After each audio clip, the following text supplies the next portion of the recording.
of 3, 2, 1, smile, expressions. Bismillah ar-Rahman ar-Rahim. Assalamu alaikum wa rahmatullahi wa barakatuh. Welcome to the new episode of Unlock. By unlock, it means unlock your potential. And today we have another special guest, Mr. Azfar Mir, who is the managing partner for AI Mir Consulting Firm. He has joined from Islamabad. Am I correct, Mr. Mir? You're in Islamabad. Karachi, actually. Karachi. Karachi. Sorry about that. Yeah. All right, just a quick introduction about Mr. Mir. Mr. Azfar Mir is a strategy, innovation, and leadership development consultant working with 35 plus years of the global Fortune 500. His work is focused on helping organizations identify as well as implement the most suitable strategies and develop cultures that will foster innovation. He serves as an advisor to the CEOs in matters of strategy, development, culture management, and innovation, and to the CHROs and CLOs in the area of HR, frameworks, and leadership development. Mr. Mir has trained and coached nearly 500,000 leaders, and many have been inspired by his keynote sessions across the globe. Now, that's indeed quite an impressive profile, Mr. Mir. So I'll just start with my first question, Mr. Mir. The COVID-19 arena that we are living in, and the focus primarily all on the digital world. What challenges do you foresee, particularly in Pakistani corporate, to embrace digital platforms, especially when it comes to learning and development? Well, first of all, Ali, thank you for having me. It's a delight to be sharing the screen with the lovely gentleman, one of whom is a dear friend, dare I say, and someone that the country learns from, and pleasure to be meeting you, Neville, as well. Great question. COVID-19 has taken us, by surprise and by storm. I think the challenge of the transition, it's interesting because if I look at our clients, most of them 100,000 plus, the ones who are 100,000 plus employees, the number one learning course in the last couple of weeks was Microsoft Teams. And that tells you that, they had to make the transition. And learning, as I often say, is at its most potent when it's needed, right? When it's urgently needed. And so people have had to make that transition. We've just had everyone, all of us. I've spent more time on Zoom and Microsoft Teams than I ever have in a week. So we've had to make that transition. I think it is accelerating some things that were needed in any case. I think spending time with family is one of them. Spending time with some friends. I think we're all doing that, FaceTiming or Zooming with our friends. We needed to do in any case. And so it's accelerated some of those things. And the same applies to the digital transformations, where there was a lot of change resistance. What will be interesting to see is now 3-4 weeks of practicing this, will we go back to our ways, or will we form new habits or what have you? But to me, if I was to say specific challenge, I think from a Pakistani context, we have to look at it from a point of view of experience. I often say this, that we're in the experience economy. Even during the COVID-19 days, the CEOs need to rethink and redefine their roles as chief experience officers and chief enablement officers and chief energy and endurance and empathy officers, right? And so will we go back to the days when we didn't practice this level of empathy, or the Stone Ages? Sorry, didn't you? Yeah. But we have to, from a digital learning perspective, we have to rethink the experience. The experience is really poor, especially with a lot of people coming in. The experience is archaic. I think the most amount of the conversation with CLOs is, let's take something like Moodle, which we can get, and they feel like because it's open source, it'll be free or something like that. Sorry. And so the question is, what can we quickly get and implement, instead of what is the impact we're after, what is the experience we're after. And so sometimes we're asking the wrong question. So maybe this step back will help us to ensure that our strategies are right and we're focused more on effectiveness. So yeah, I think that's the challenge. You mentioned, Azfar, that perhaps we're asking the wrong questions. Do you think that being digitally, remotely connected now we get more of an opportunity to what you might call fail fast and actually get to the right question? Or are we just going to go down the old route of following a track and continuing to answer the wrong question? I think you said this in our conversation that leadership can play a critical role, right? I just had a conversation with a bank. They said we have 6,600 people sitting at home and we have no idea what they're doing. And so you could just give them a question a day, right? Yeah. To reflect upon. And I think we have a critical role to play as far as leadership and learning and development community is concerned, where yes, just framing those questions, just asking the right questions. Let's not be focused on, are they working 8, 10, 12 hours a day like they used to? How can we make sure if they're working or if they're not working? Let's just focus on, are they focused on answering the right questions? And so, yes, that will be huge. Imagine 6,600 people coming together to answer the right questions. What a tremendous opportunity. Yeah, wow. Yet the client and the organizations are saying, how can we make sure that they're working? Because there's this lack of trust, right? So instead of policing, I think absolutely, let's ask the right questions would be great. Someone was asking me, can we randomly capture their images if they're sitting on their seats? Yes. Yeah. Again, the policing job continues, right? And so it's unfortunate, but this is the opportunity. Let's step back. You know, the old time management matrix where, important, urgent, and, and all that. So where do people go wrong? Even in the pre-COVID days, we go wrong with the second choice, right? We know what's one. We go wrong with the second one. We do the urgent and the unimportant one. And even when people get educated about that, they realize that, they're conscious about that, there's some things that never make the leap to the number one quadrant from the second quadrant. These are things that will always be important, will never by themselves become urgent, right? So deadlines make certain things urgent, but someone wants to do a PhD, someone learning and development, it never becomes urgent in the minds of many people. This is a time where we can help our people to explore what sits in their number two quadrant and identify that, which will have a deep, meaningful impact on their lives. But these are things that never become urgent because they're waiting for their daughter to get married or their children to go to school or some other thing before they get to this stuff.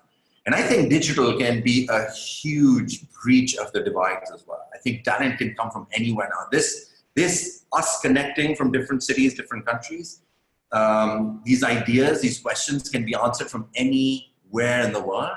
And it could lead to, again, if leadership allows it, moves out of the way and allows it, it could lead to a kind of unity that celebrates diversity. And that's needed in this world today, right? There's a big void as far as that need is concerned. So hopefully we can drive a little bit of that, yeah.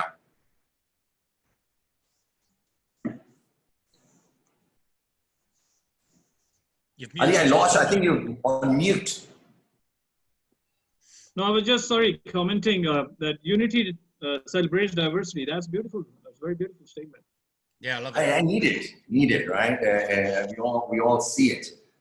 So yes, I think the reframing is required, and hopefully we take this opportunity. At the moment, I feel people are just coming out of the shock because the conversation has just been, and there's a change every minute. And I apply that to myself. For example, the other day I sat with my family and I said, let's give each other feedback. It was so powerful, I tell you. We said, everyone gets to ask everyone to change one thing, right? And my eldest daughter asked me to spend more time with my youngest daughter.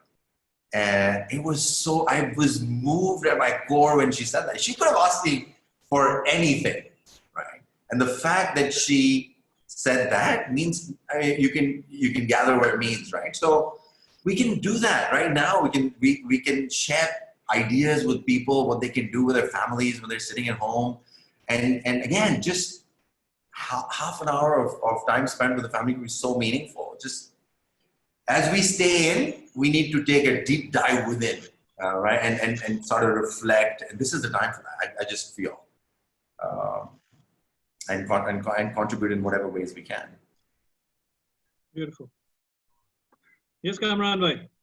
Azfar, good to see you after quite a while.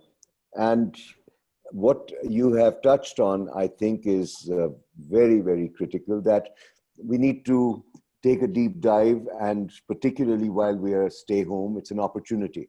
Now, my question in regards to learning and development, and look, I'm a new kid in the block just like you are. I have always been. So I would like to ask you this traditional question around Morgan McCall's model of 70-20-10. And, you know, classroom learning has always been, you know, 5, 7, 10%. And yes, a lot of networking and a lot of reading is also a source of enrichment. And bulk of our growth and development comes from experience. Now, in this post-pandemic era that we are about to enter, I hope very soon, and during the pandemic itself, where does the experiential component change? Because we're not mostly working in plants or offices. And it's all getting into the virtual domain, and you talk about the future of learning. So I'd like your insights on those classical models that are shifting. And I'm sure that Neville and I, when we were in interaction, he had some classical models being questioned, so I'll let him do that. Yes. Yeah, this is, I think, critical question. One of the things that the learning and development community specifically has a challenge right now that may have manifested very clearly for a lot of people is what you said, always be the new kid on the block. I think the, what learning and development as a future of learning is what's happening to it right now is, again, it's accelerated where we were heading. And if we are not learning new things on a daily, weekly, monthly basis, if we're doing the same thing we were doing a year or so ago, we're dinosaurs. And I'll give you an example. There has been this request for the last 3 months from a client to build a simulation for them. And I think that will tie into what you were saying. Practice can happen, experience can happen in safe environments, especially from a learning development point of view. It should happen in a safe environment. We see from industries like the airlines, the military, where learning and development actually happens in simulations. We don't say, or life sciences, you know, the medical and health sciences, where we don't say, hey, read a book or talk to a few people and there you go, just you're a surgeon now, certificate, right? And so that, from a leadership point of view, that from if you were a factory, if you're working in a factory or whatever your area is, you've got to find a way to apply it in a safe environment. So a simulation, augmented reality, various other things now come to life and are accelerated. So I was having a challenge of not being able to give enough time to the simulation in the last, and because my unruly curly hair, I think I would like to say, and everything all over the papers, all over my annex of all kinds of branching happening in simulations. My family's been calling me, are you going to turn into an Einstein, especially if your hair turns white? And so my 8th iteration of that simulation, the name of it was experiment number 8, fingers crossed. And that's the one that worked. And so I think that needs to happen. There are tools out there where, from a sales point of view, from a presentation point of view, from a being a leader point of view, coach point of view, there are tools where you can practice in front of this in front of the screen, and you can have your team members, your colleagues give you feedback and kind of identify specific areas that you need to work on. There is a ton of practice that can still happen, even in this sort of lockdown. And the focus needs to be on that practice. We've got to find a way to practice, find a way to experiment, find a way to fail fast, but in a safe environment. We were talking about the UK and the crisis all over. the supply chain. What some of my team members have been working around, not just the sourcing of the PPEs and the other medical equipment, but for some of the CSR activities, how do we get them from different places of the world to where they're needed, and how can we do that quickly? Their militaries were getting involved with sending their planes directly to the source, and their their airlines that are taking out seats from their planes, like commercial airliners, and using them as cargo. And so there are a lot of people still out there working, but for those of us who have the luxury to be safe and at home, there are lots of ways to find ways to practice, I would say, and don't take no as an excuse that I'm sitting at home so I cannot. You absolutely can. There's so many tools available, but practice is key. Simulations is key. And I think that's where future learning should have been heading anyways. I mean, leadership, we need to teach leadership through practice, through simulations, not just, let's talk to a mentor and I'm going to become a better leader. Or it's important. It's really important. The 10 and 20 is foundational. It's really important. But there's so many ways to practice that 70. And we can find, right now, we can find lots of ways to practice that, even for soft skills. Neville, we've been hearing your favorite word, practice. Well, it's, we have a little saying in our organization: any practice makes permanent, the right practice makes perfect. Right. Unfortunately, a salesperson got hold of that many years ago and said practice makes perfect, as salespeople tend to shorten the comment. But as you say, practice, practice, practice. Now the problem: why don't people practice? So even with the and I've been on my background's 30 years in international oil and gas. I've practiced up the gazoo. I've been on real learning curves in real situations, and I've also been flipped upside in an Aberdeen swimming pool with a helicopter that has put me through the safety arena. And I'm an accountant. What on earth would I need to do that for? So, but the simple thing here is, why aren't people practicing? I'm sure you say it all the time, and I'm sure everyone in L&D saying, practice it, go and practice it. Stand in front of a mirror. If you want to learn about public speaking, stand in front of a mirror. Listen to this TED Talk. All of the digital tools are out there for free. Right. These days, all you got to do is Google it. You don't have to go on a very expensive training course. But the most expensive part of it is getting up in front of a mirror. And people don't. Going back to your bank, where the management culture is, how do I control these people? Rather than, how do I get the best out of these people? Right. How do I motivate them? And as we discussed last week, we're in this forced empathy arena. I mean, I can see you're a really learned individual with all those books. You must be. And Kamran is a very well-traveled individual with a map of the world. Goodness knows where Ali is. But the point is, we learn an awful lot about the people that report to us, the people we work with, our customers, our supply chain, just from this digital arena that wasn't available to us before. But I think the question is, why don't people do it? Yeah, that's a great question. And we've experimented with a few things that work really well when it comes to moving people. I'll share something first before I say that, which is around, the deadly 7 deadly sins really motivate, right? So if you want to get people off the couch and get them to do something, your business model should include at least one of the 7 deadly sins.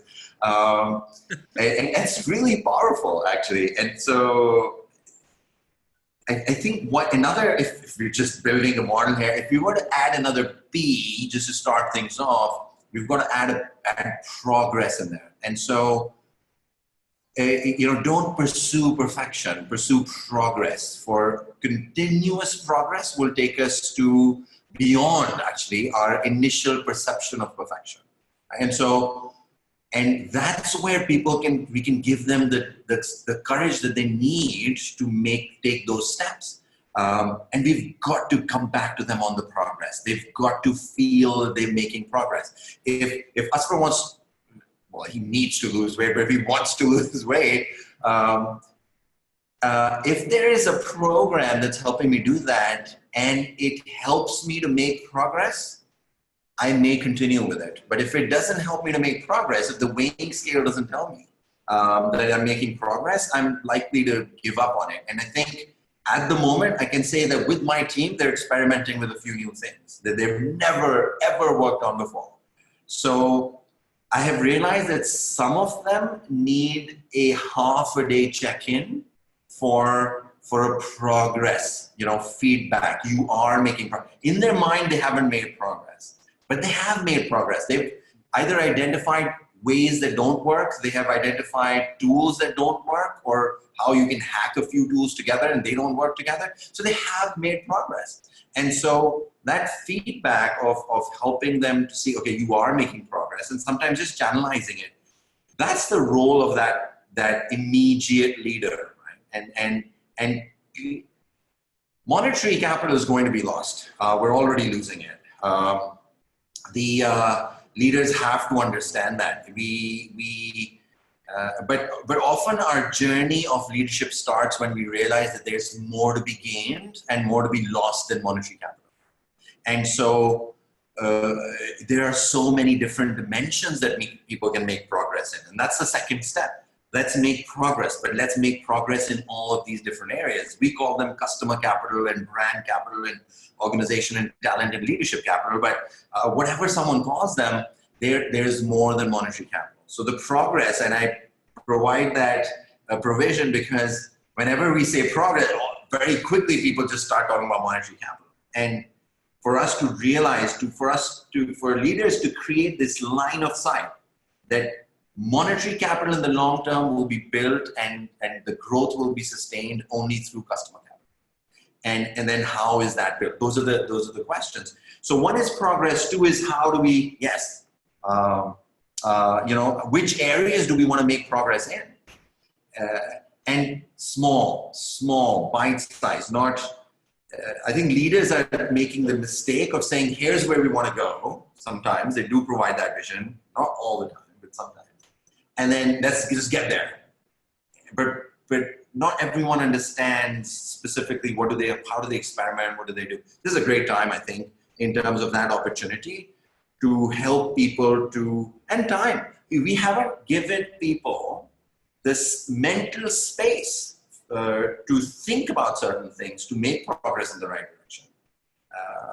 Because we just want them to be busy. And the cultures are, the busier that you are, the better you must be, and so forth. It goes back to learning. I think learning and development needs to play a critical role in creating this line of sight There's a development journey that we work with in oil and gas, because you mentioned it reminds me, there's a call that I got when previously the oil prices had plummeted. And this was from the Middle East, an L&D, essentially a chief learning officer. She called me and she said, I have good news and bad news. I said, okay, I'll take the bad news first. She said, the president called me and he said all learning development initiatives are on a hold, stop, no more. And so I thought, oh my God, that's really bad news. We have so many cohorts of leadership development cohorts running in our development journeys, which is usually about 12-month-long programs. And I said, what could possibly be the good news? And she said, except for LAP, which is one of our programs. Now, why? Why did the president say that? Because the previous year, the president had signed off on isolated, individualized, realized dollar value impact from the program.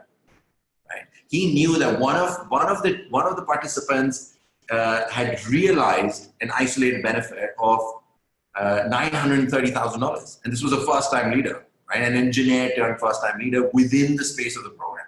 When we create that kind of line of sight, we're talking about true business partnership, right? And we've got to make that visible. but it's not visible. I think maybe less than 2 or 3% of the organizations do this. Yes. My question to Azfar would be that you mentioned progress, and you mentioned it with a sense of passion that was scary. And you also mentioned... Scary to you? What's this? Then you mentioned the right direction. And, you know, and you also mentioned sustainability at some point. Now, my question is, and again, it's all about asking the right question, and Neville, in fact, set us off on this track. My question, and I must say that pre-pandemic and post-pandemic, and this is global and it affects everyone, what needs to change? Because look, one set of skills that we need to acquire to be more effective. But the question is that, look, the way we were before has brought us to a point where we have seen social inequities, climate disasters, global warming. Our lifestyle was screwing the planet, the very ship on which we all float. Now, the point I'm trying to see is leadership, L&D in itself has a big responsibility, the philosophic side of it, and the values part of it.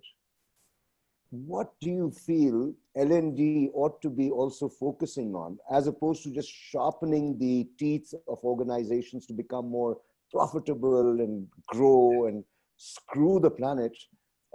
Where do you feel that there is a shift required going forward so that we all arrive at nirvana at the same point and don't in the process destroy it for our generations?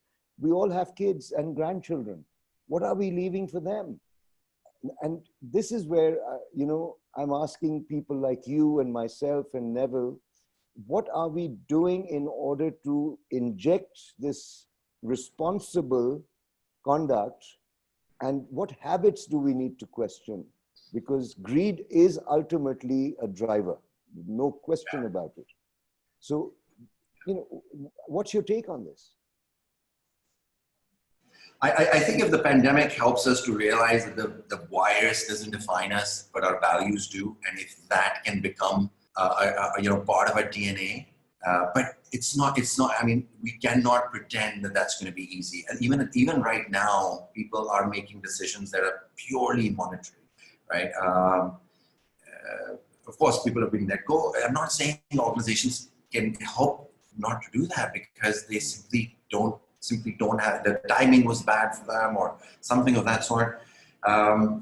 What I think what we can do is to open our minds. It's this thing about, you know, the pursuit of truth must come before the need to influence. And so what we do when we come into meetings is we take a position and then we defend that position as if that position is my baby.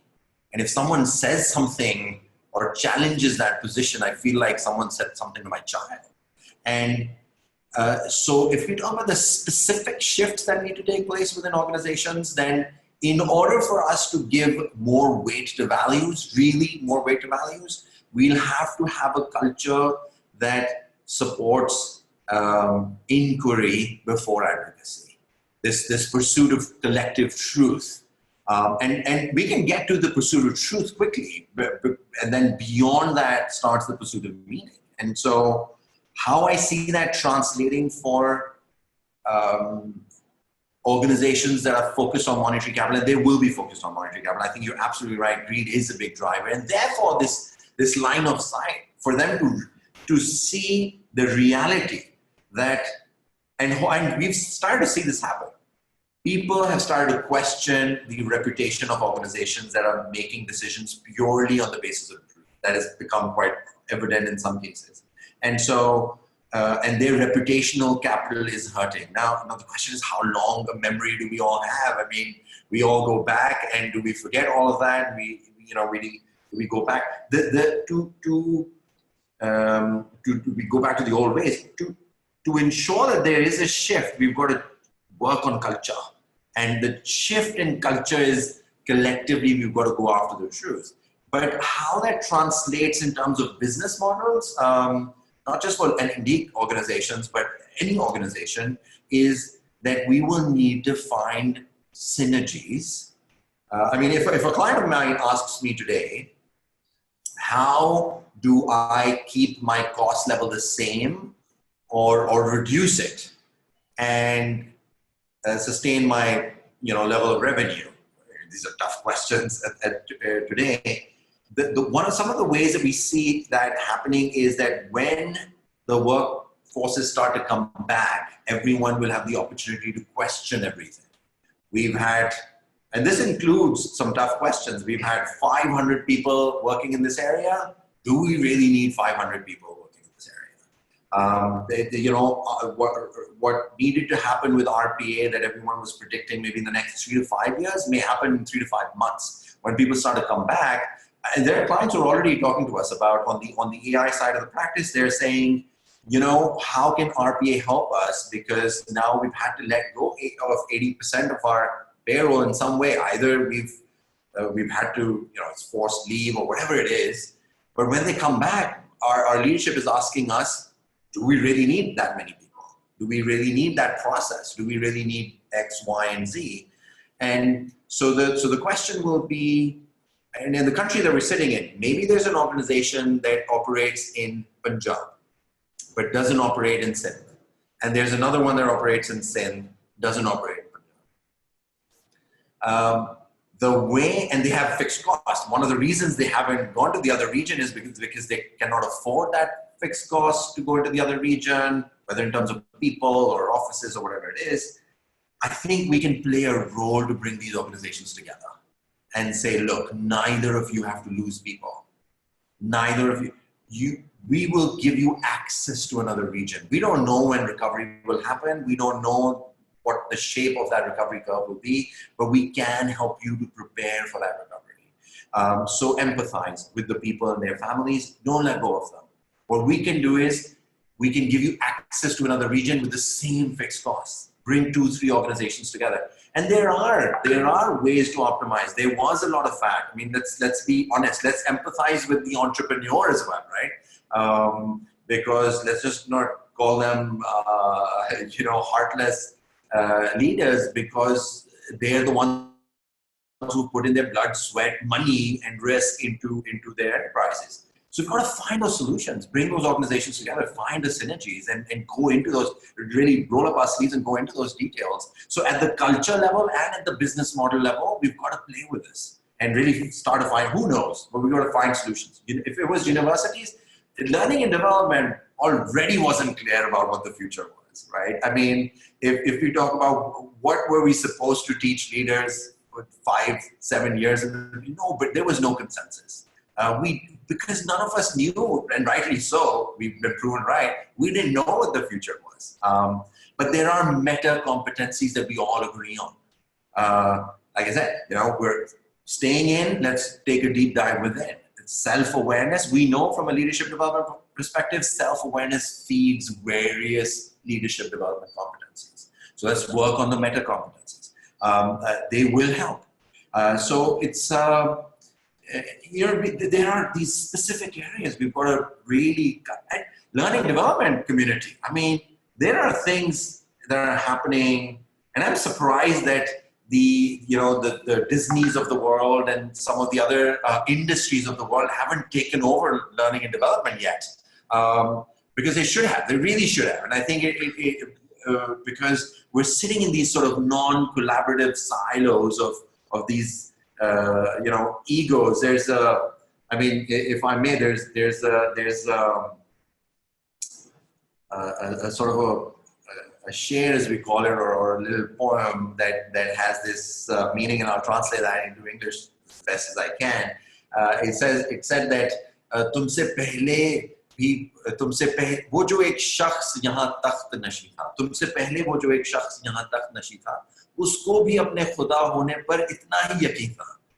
That, and my attempt at that translation is going to be, the person who sat on this very throne that you sit on before you had the same amount of belief of being a god that you seem to possess, right? And so in these sort of silos, we feel that, oh, you know, I own this sort of area and I've got to what? No, we've got to collaborate. We've got to build these synergies to create value for the clients and ultimately their clients and their customers. Because I see a lot of people not surviving this, you know, sitting in their sort of silos. Business has gone away for a lot of, I mean, we're lucky because we have you know, sort of diversification.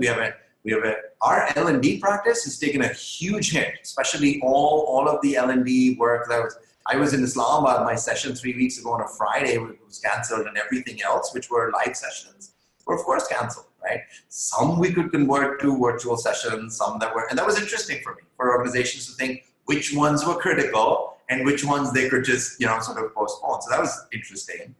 But we have an AI side of the practice, we have a technology side of the practice, you know, and so forth. But people who are just working in that one space, I fear. You know, but they can contribute to so many things, right? So business models need to be questioned, synergies need to be brought in, culture and specific shifts. As professionals, one of the roles that we can play is when organizations come to us and say, I need to restructure my organization. Please don't see billables.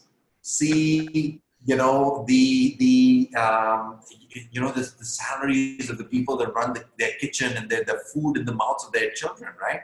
We don't need that restructuring. We need synergy. What we need is, because right now those organizations are open to collaborate with other organizations. They're open to, you know, change in their business model. They are, because they're saying, yes, help us there. So instead of doing the obvious and saying, yes, we can help you to find who the best people are and let go of the rest, I think as HR fraternity, we've got to say, no, there are synergies to be built. And two, the need is to change the culture, not the entire structure of the organization. That may mean fewer billables for us, but maybe that also means that we sleep healthy at night. But those are the specific things we've got to do. It's just what we advocate, become the chief empathy officer, let's become the chief empathy officer, right?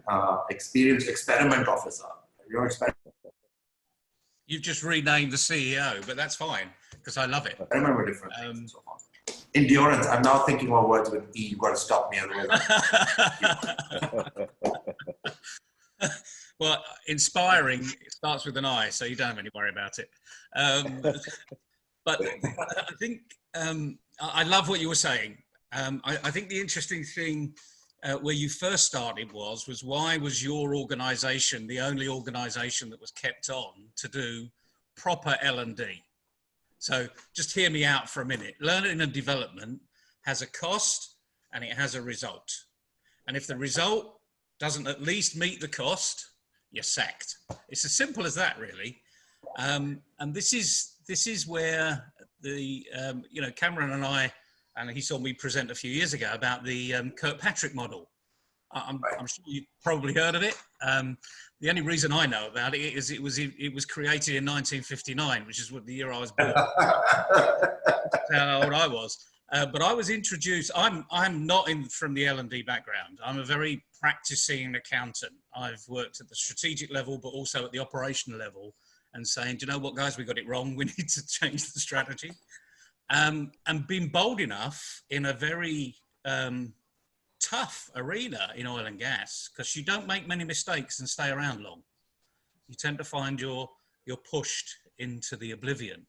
But Kirkpatrick had a fantastic model. Define what you need to learn, create the knowledge around it, which is 1 and 2. Behavior change, measure the result, 3 and 4. The problem with L&D is they stop with the happy sheet after 1 and 2. Well, that was achieved. But it's clearly the chief exec that said your program needs to stay was because the results were phenomenal. But they've got to see, so we've got to measure it and we've got to make it visible.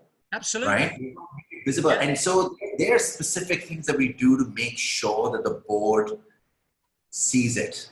Right. And so I'm familiar with the Kirkpatricks. I think Wendy and I have had various long conversations and sort of coffee meetings together. So Wendy Kirkpatrick, who's kind of leading it now, the daughter of the actual Kirkpatrick, we were, I wouldn't say neighbors, but we were living in the same city, and of course part of the same learning and development community up until herself and her husband moved to Atlanta, and I, of course, then some years later moved back here. I remember having conversations when the idea of flipping that model came up, and so.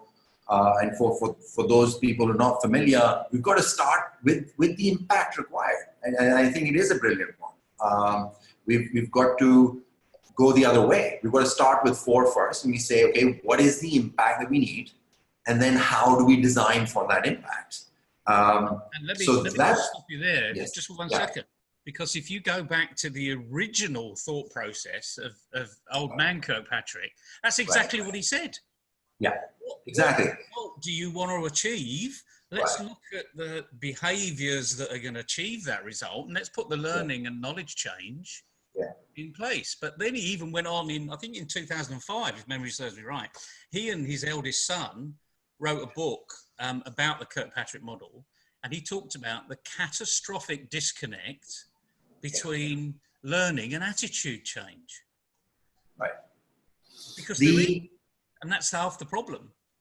That's the level of understanding of the community, of the learning and development community about the models that we have, right? And so just because it's number 4 doesn't mean it comes at number 4, right? So, but we see a model and we say, oh, that's the 4th one, so let's think about it in that sequence. No, you've got to think about that first. And so that's unfortunate. And of course, when we go beyond that, there is the ROI and the intangibles and so forth. Those are also very important to make visible to organizations. It is critical. But I would go into an organization, I would challenge each one of those levels. So the learning development, even if you use the model, you've got to have the business side or the know-how on the business side enough within that industry or across those industries or multiple industries to see the business, where the business impact will come from, right? Will the business impact come from, and it doesn't just directly feed into, or shouldn't, and I think that's a mistake that those of us who also understand, that should come first, are making, is that it goes, because we're saying it's learning and development, we say, okay, it goes back to the design immediately, it doesn't. We've got to say, okay, where will that impact come from? So there's got to be a lot of work around that impact. Again, that impact would come from innovation, right? And so we say, okay, what do we then need to do in innovation? It doesn't go directly into, okay, this is what we want in terms of leadership impact. Let's just go to designing leadership development programs. And so, we skip steps that has catastrophic effect. But if I go back to the first one, that happy sheet is so terrible. I hate that happy sheet, because if that becomes the measure, then that becomes the industry's focus. But that's what it's become, sadly. And exactly. And so it becomes entertainment, it becomes all kinds of things. Like the meal. Anyone who's a decent facilitator can manipulate emotions, and I use that word carefully, manipulate emotions towards the end of a program to get better, sort of happy sheet marks. Yeah. We should measure, but we should measure experience. And we should measure experience not just of the learner, but of the line manager. We have this program that we call the Leadership Advantage Program, and one of the ladies, she said, because she was the line manager into that program the previous year, and we carry out this orientation of the line managers first, and we take their buy-in. If you're going to play your role, only then your direct reports come into this program. And so she warned everybody. She said, don't think about this as a casual experience. This is more work for us, so understand this before you say yes. I understand the impact as well and the benefit, but understand what you're signing up for. And I think line managers have such a critical role to play. So what is the experience of the line manager? What is the experience of the learner? What is the experience of the stakeholders? What is the experience of the board member? And I can give you a specific example, just right pre-COVID. There is this leader who comes out, he's presenting his action learning project to one of the board members.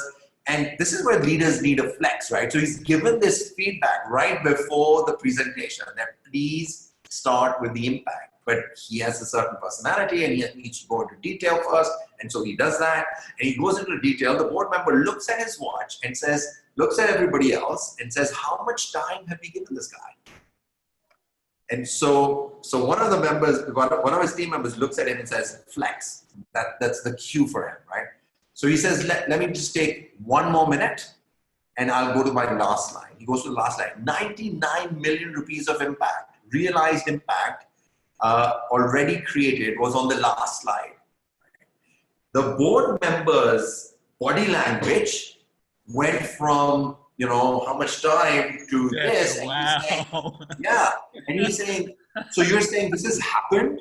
He says this has happened, and this is a group of companies. And so he said to the CEO, can you confirm that? Has this happened? He says, yes, it's happened. It turned into a half-an-hour question answering detailed session that no one was looking at their watch for. And then the outcome of this board member to the CEO, not this gentleman, but to the CEO was, I need this guy to go into the rest of our group organizations and teach them how to do this. And the CEO responded by saying no, because he's implemented this on one of our lines. Just one of our lines and our bottleneck on one of our lines. And we have 16 other lines. We're going to do this first in our company, then we'll help the group. So the conversation shifted. We're not making it visible. And so what's the experience? So I would say the first level, this includes the experience for the board member. And aren't they a critical stakeholder? So that to me is level 1, right? Experience. And then we get to knowledge, skill, attitude. Then we get core abilities, whatever we want to call them. Then we get a behavioral change. And we've got to have valid, reliable ways of doing this. I think 95%, last time I was looking at this, 95% plus organizations look at the happy sheet and measure and actually, sort of carry that exercise out. Yep. And less than 10% go to the next level. Less than 10% go to the next level.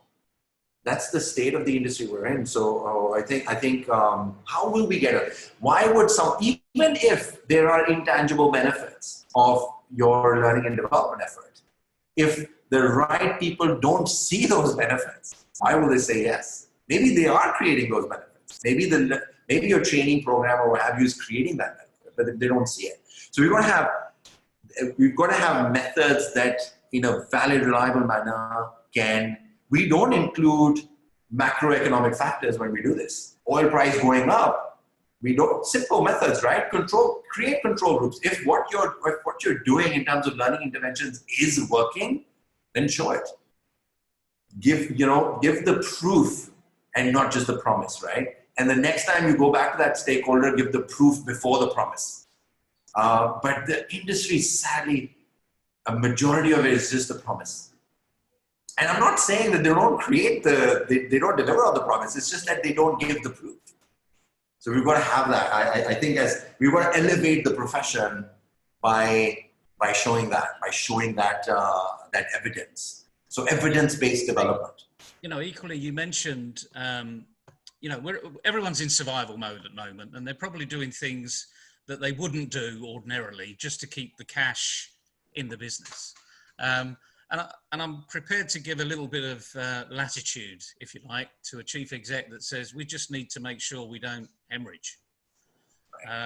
We may not be doing things we want to do, but as long as we bring the team along with us, we recognize that we don't really want to make people redundant, but frankly, we are looking at our processes and procedures. We're doing a business process review for the first time, perhaps in the life cycle of the organization.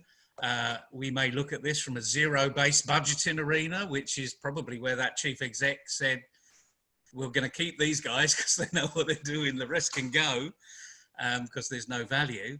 But also something I learned in the oil industry that I just expected was everywhere. I just expected people to collaborate. Now, just touching on this very briefly, you know what the oil and gas industry is like. It's cutthroat. People will undercut here, there, and everywhere. And they will skimp on the supply chain. you know, provide, let's say, fairly risky arenas for their people, whereas other ones wouldn't go into that risky arena. We mentioned PPE earlier, so the good companies provide the PPE and they put their people first. They don't have risk strategies that put people in difficult situations, and others don't, frankly, and they don't stay around very long. But this word collaboration, that again, I just assumed was global. Right. And sadly, not only do businesses not collaborate, they're scared to collaborate.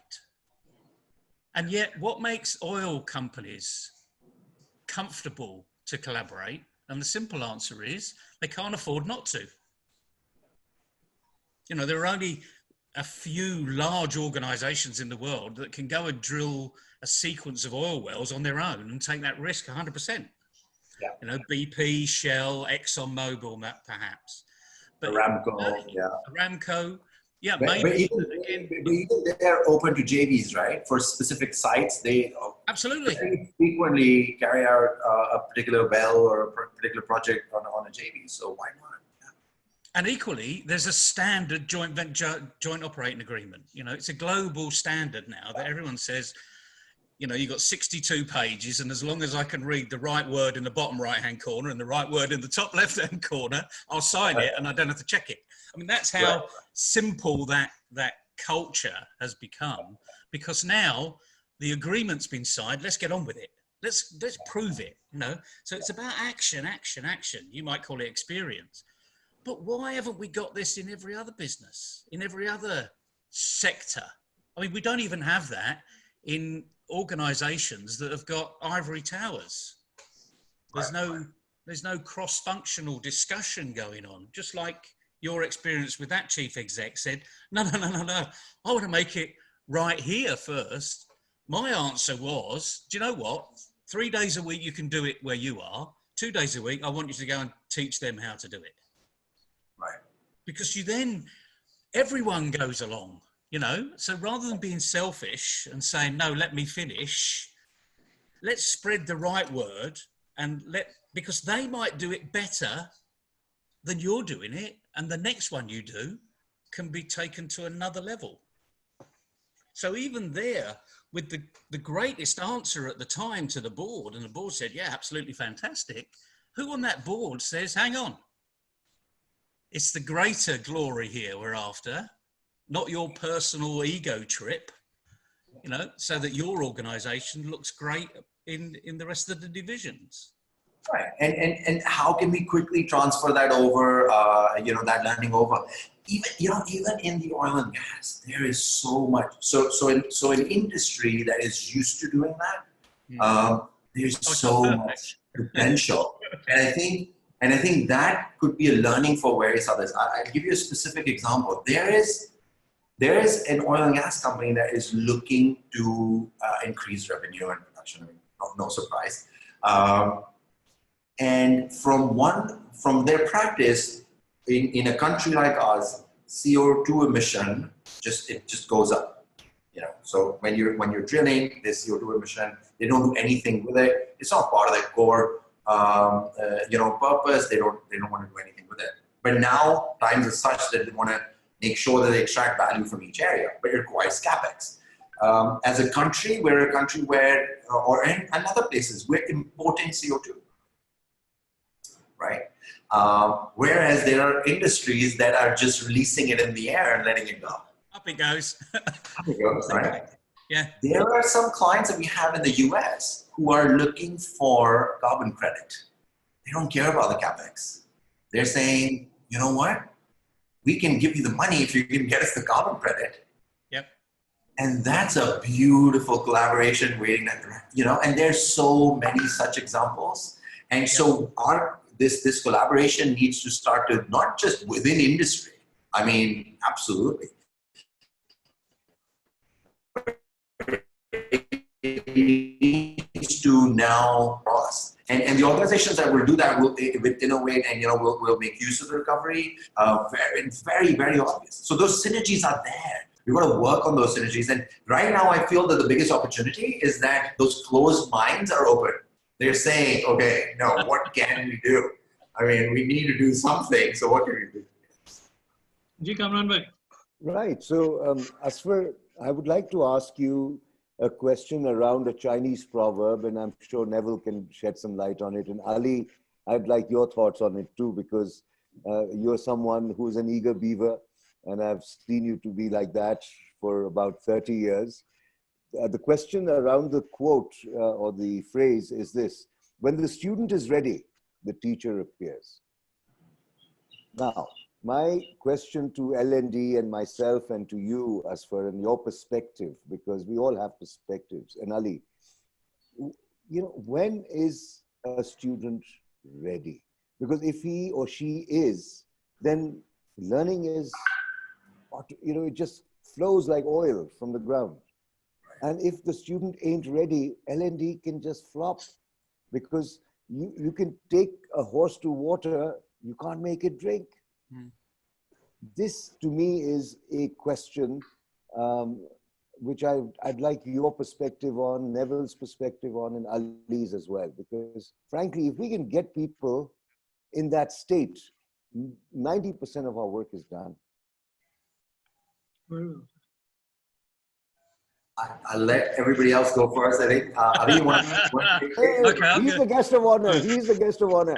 I go first, or? The hot seat. Okay, so if I have to go first, I'll go first. It's you know, I will make a confession. I spent the previous half an hour with my wife, so I'm dying to get a word out anyway. So I don't mind going first. I hope she doesn't see this. I think for L&D, we're going to ask, are the teachers ready? So that I'll put aside. I'll say that and I'll put that aside. But we come from such a rich tradition of this, of a tradition that should have inculcated this so powerfully in our beings that it's unfortunate that both that we don't understand that or we're not practicing it at a mass level, right? So if I go into the tradition, there's so many examples of a student going to a teacher. And you know, there are little examples like the teacher starts to fill the teacup, and it just keeps filling it and keeps filling it, and it overflows. And he says, "Why are you doing that?" And he says, "Because the student goes and then goes with the philosophy of, oh, I know this person, and I know that person, and I know that person, and I've already done this, and I've already done that." So the teacher is just quiet, and he gets up and he just fills that cup of tea and keeps filling it. He says, "Why are you filling it?" "Because it's overflowing." He said, "Oh. So you think if a cup is already full and I pour more into it, it'll overflow?" And he says, "Yes, of course." And he says, then why have you come to me? Because your cup seems to be already so full. And so one of the reasons is that the cup is full. I think Imam Ghazali specifically, who's such a brilliant, and you know, it's funny because I got my copy of The Alchemy of Happiness from Howard Business Publishing, which is a free copy available online.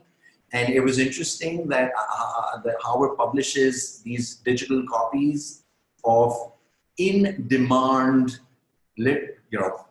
knowledge that doesn't have any place where the royalties need to go.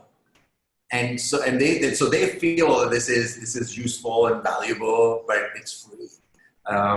And I feel it needs to be part of our curriculum. I think across the globe, those teachings are just phenomenal, right? And so there's a story in his life that I'm just so moved by when you know, learning and development professionals, and this particular question is, he was once robbed of his books.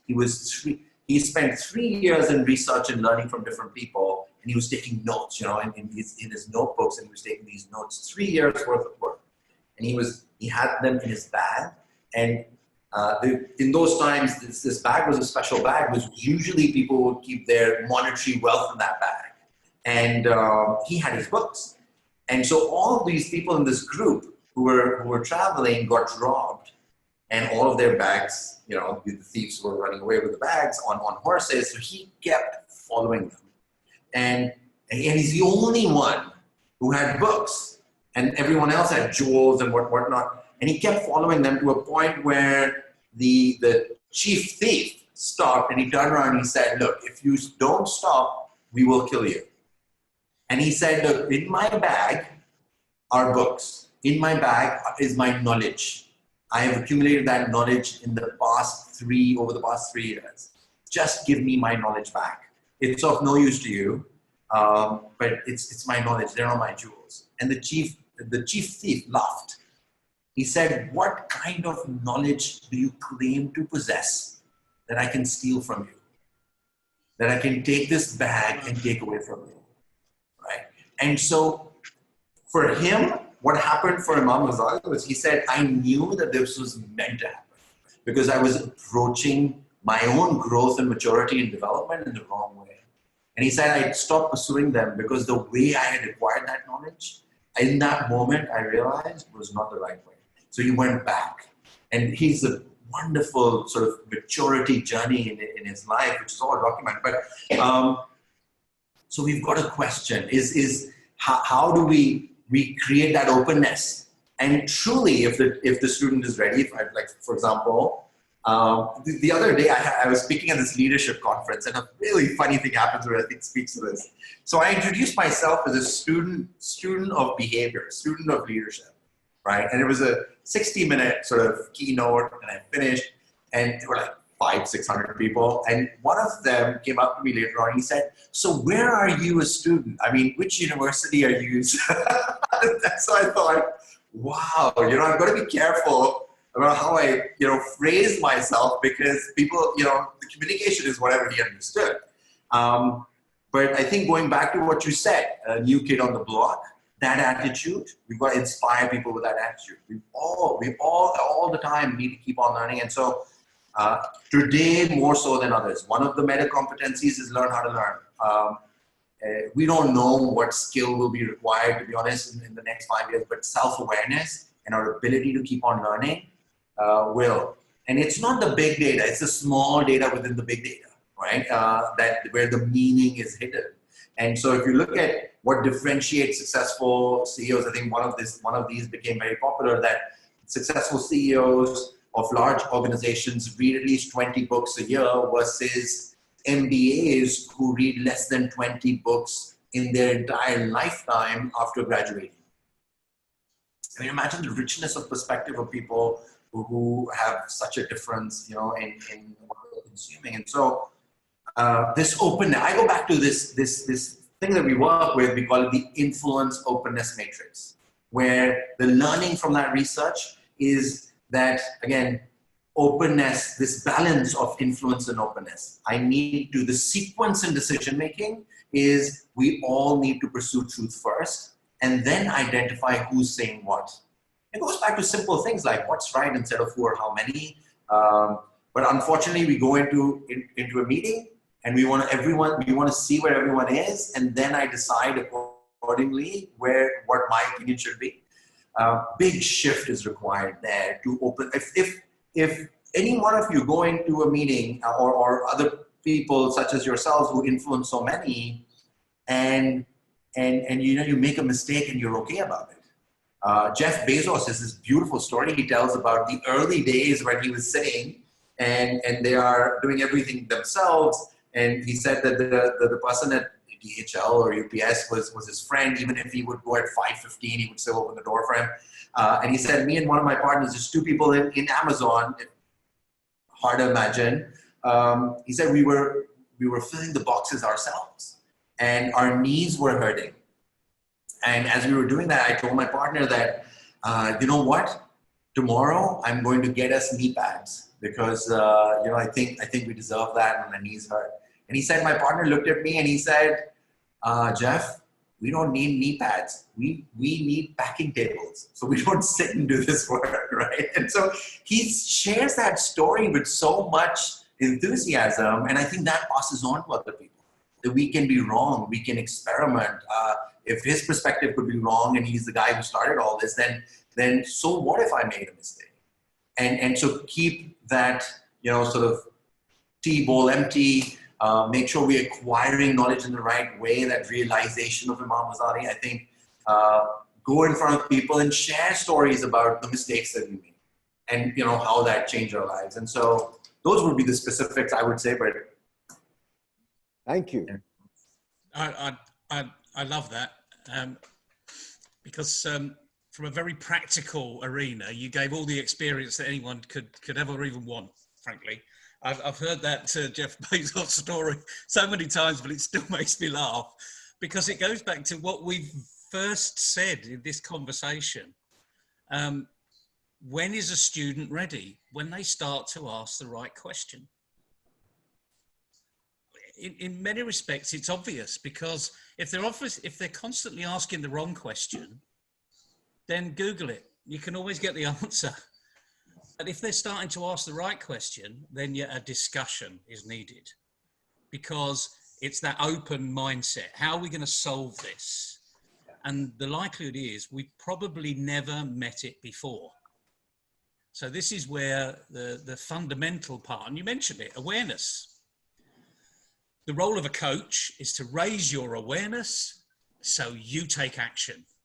What action you take is entirely up to you, because 9 times out of 10, you know your business far better than I do or anyone else does.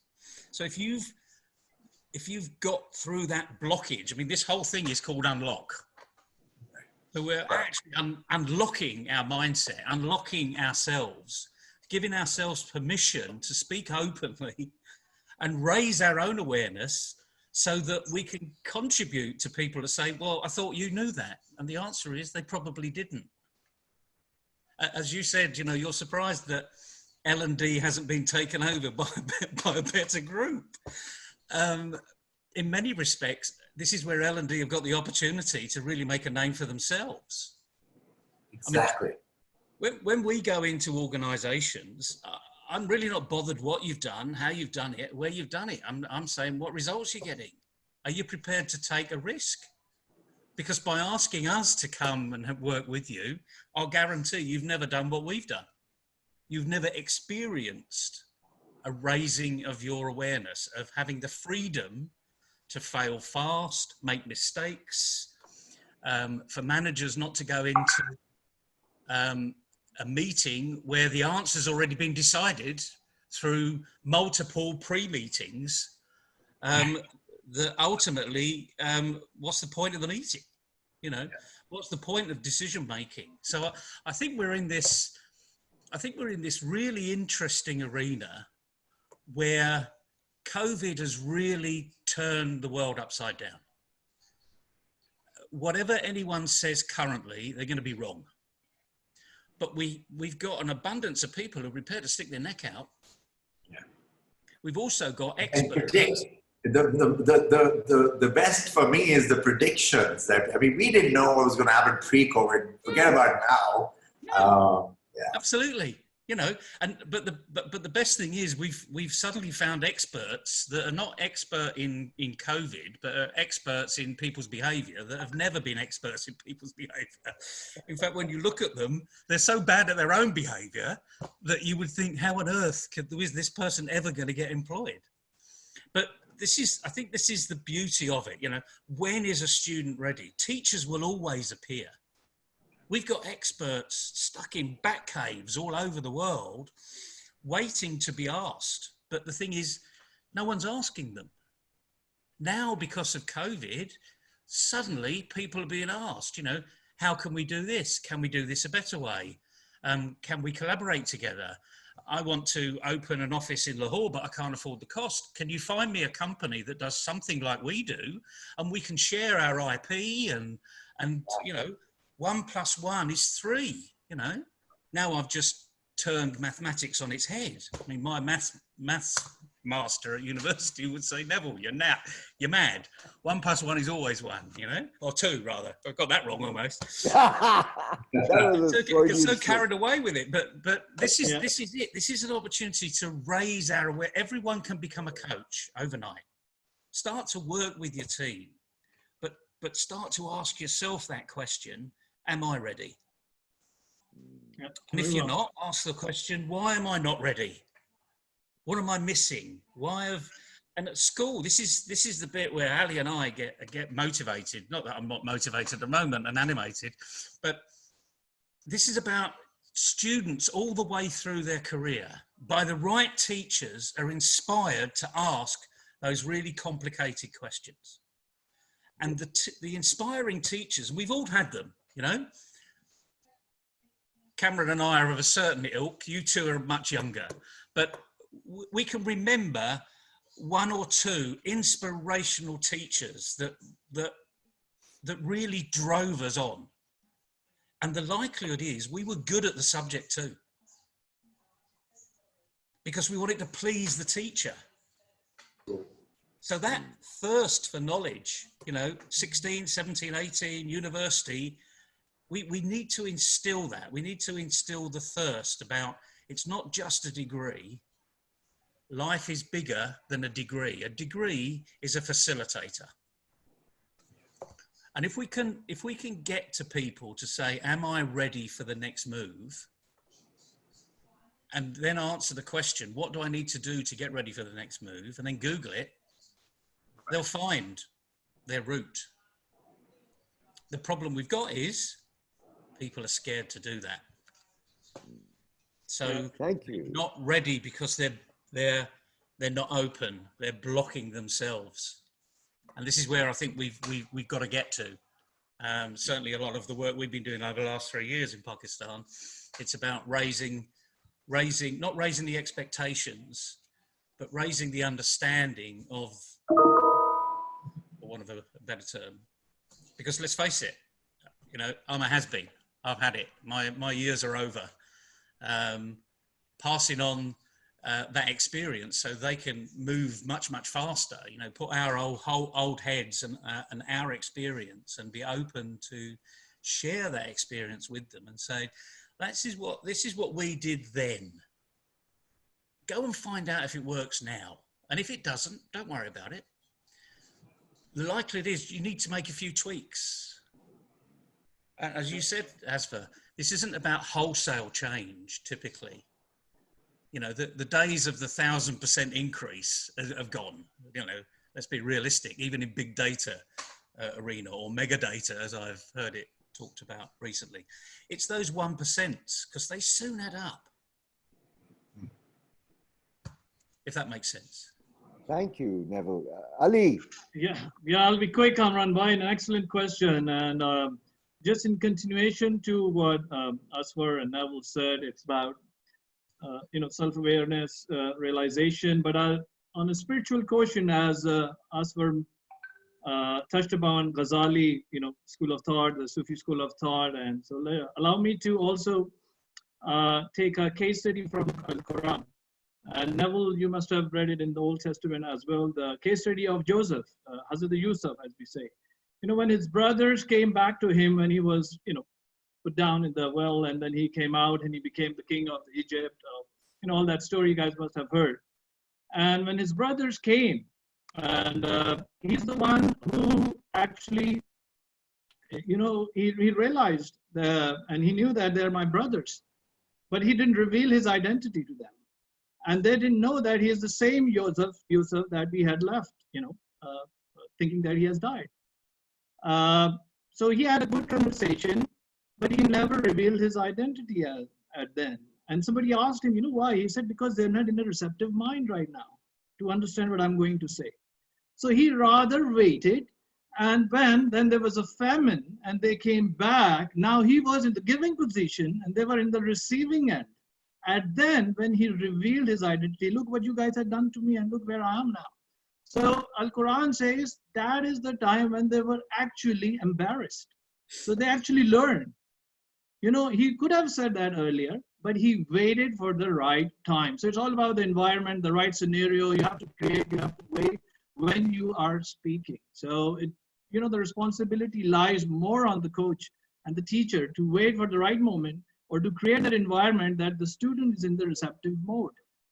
This is my penny contribution, Kamran. And I'll let you conclude on it because I'm also pressed about the time. So Kamran, I'd rather give you the mic now. Well, thank you, Ali. And thank you so much to Azfar and Neville for enriching my mind on the subject. My favorite quote is Einstein's, where he says, I'm grateful to everyone who ever said no to me. They made me think.